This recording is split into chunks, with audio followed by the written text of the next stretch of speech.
Hello ladies and gentlemen, and welcome to another Kaizen video.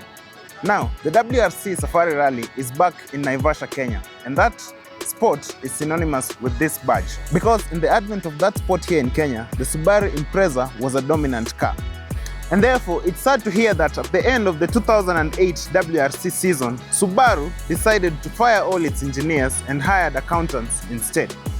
And the first order of business for these accountants was to do away with the rally program because they say, and I quote, they have already achieved what they wanted to with the rally program. Translation for any warm-blooded human male is they thought it was too expensive and they don't think it's that important for the company.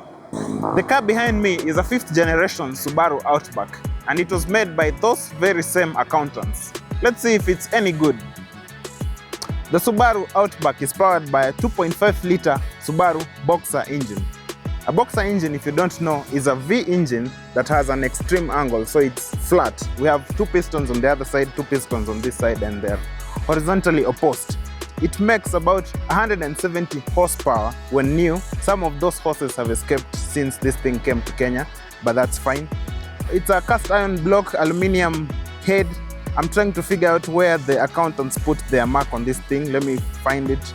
Oh yeah, so the throttle body is electronically controlled. So that means that when you put your foot down, the gas pedal sends an email to the throttle body and asks it to open up.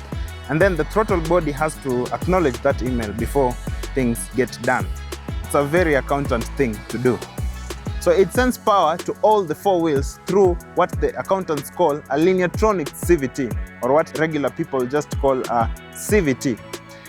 The engineers would never pair a 2.5-liter engine to a CVT, but it's fuel economical, so it pleases the accountants. Let's look at the styling on this thing, and it appears that the accountants are better at designing pretty cars than the engineers. I'm not sure why. Yeah, so it's a very pretty one. Starting at the front here, I like the shape of the grille on this thing and also the texture on the grille. So an enormous Subaru badging to remind you what you're driving. The accountants were very keen on that. I like the shape of these headlights here. It has an LED running strip on it, which look really, really nice. There's fog lights at the bottom here with plastic cladding around it and very enormous fog light below there. So this side mirror actually has a story. Traditionally, a side mirror is placed at the base of the A-pillar, but this one is on the sheet metal of the door because Subaru says it's so that it can improve aerodynamics, so that the air can go around it like this. Although this is marketed as a capable off-roader, so I'm not sure how much aerodynamics play a role in this car, but it's a pretty design.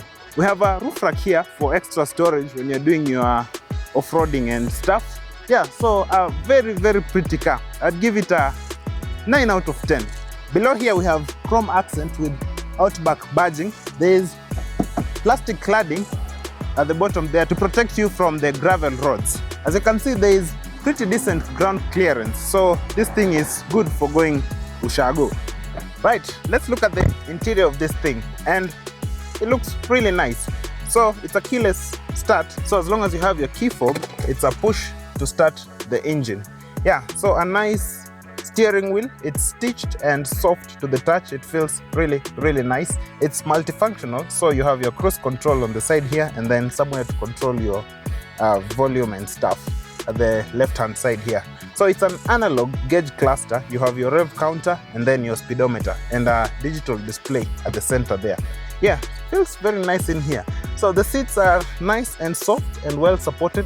They are heated and they are electronically adjustable with 2 settings, one for you and another one for your wife. There isn't a setting for your mistress, unfortunately. The materials used are soft to the touch. It feels really, really nice in here. This is how you operate your lineatronic CVT. It has a manual mode, so you can do the shifting yourself. Although this being a CVT, you don't have gears to shift into, so that shifting is accountant bullshit. Yeah, there's also plastic paddle shifts on the steering wheel here, again to do your shifting according to the accountants. Yeah, so it's a very, very nice interior. You have your AC controls here and an enormous infotainment screen. An armrest here which makes for a comfortable driving position. I would be comfortable doing this on a long journey. It feels like a very well thought out car in here. Practicality wise, you get 2 cup holders here, you get more storage here for your phone and stuff. We have an enormous cup holder at the side here and more storage here, so pretty practical. Under the armrest there's also more storage for stuff. It feels like a well put together interior. Let's look at the back passenger accommodation on this thing. Now when you sit here, you immediately forgive the accountants for everything they have committed on this car, because this is very, very spacious. I get plenty of knee room. This seat is adjusted to my driver's position. I'm exactly 6 feet tall, but I still get plenty of knee room. Yeah, I get plenty of headroom as well. The seats are very, very comfortable and they are heated. Yeah, there's a button here to control the heating on your back seats. Who would have thought from accountants? You can control the AC for your back passenger below here. So there's one for the right passenger and there's another one for the left passenger.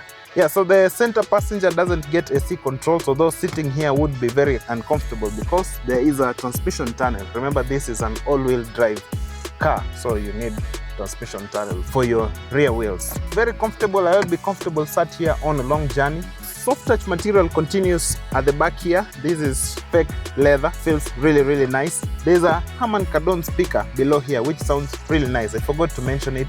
It's also at the front passenger and at the driver's side. Practicality wise, you do get an enormous bottle holder at the door card there. And if you fold over this thing, you get an armrest and 2 cup holders for your back passengers, which is very considerate of those accountants. There's more storage here for your stuff and more storage on the door card here. Yeah, this back seat feels very, very comfortable, very, very considered. This is a family car. The sins of the accountants are forgiven. Right, so let's look at the behind of the Subaru Outback. I like the shape of this headlight. It looks similar to what's going on at the front here, this C curve. Enormous Subaru badging over there and nice plastic bumper. Yeah, nothing too much going on here. It's a very nice ass to follow. Right, so the Subaru Outback, how did the accountants fare? Well, I actually think they've made a better car than the previous generations. But the question is it a better Subaru? I leave you to answer that in the comment section below. So meanwhile, you can get yourself this Subaru Outback. It's very, very beautiful and in very good condition. It goes for 2.1 million Kenya shillings. Just find the number in the bio and we'll talk about how you can own this exact unit. That's been it. Thanks for watching and I'll see you in the next one.